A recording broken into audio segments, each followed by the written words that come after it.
Hello সবাইকে, চলে এসে নতুন একটা মিনি ব্লগ নিয়ে। তো চলে এলাম, আজ হচ্ছে 12ই জানুয়ারি। তো আজকে যে স্বামী বিবেকানন্দের জন্মদিন, তো স্কুলে সেই উপলক্ষে একটা ছোট্ট একটা আয়োজন হয়েছিল।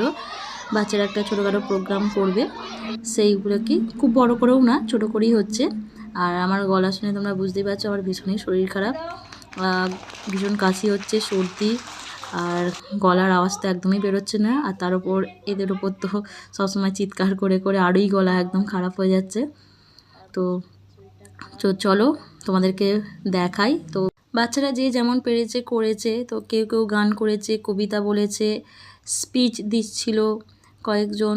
তো এইভাবেই কেটে গেল আজকের দিনটা। যদি ভালো লাগে অবশ্যই একটা লাইক করে দেবে, আর যারা এখনও চ্যানেলটা সাবস্ক্রাইব করোনি অবশ্যই যাও, গিয়ে চ্যানেলটা সাবস্ক্রাইব করে দাও, আর পাশে দেখা বেল আইকনটি ক্লিক করতে ভুলো না। আবার চলে আসবো নতুন একটা ব্লগ নিয়ে। তো সবাই ভালো থেকো, সুস্থ থেকো, টাটা, বাই বাই।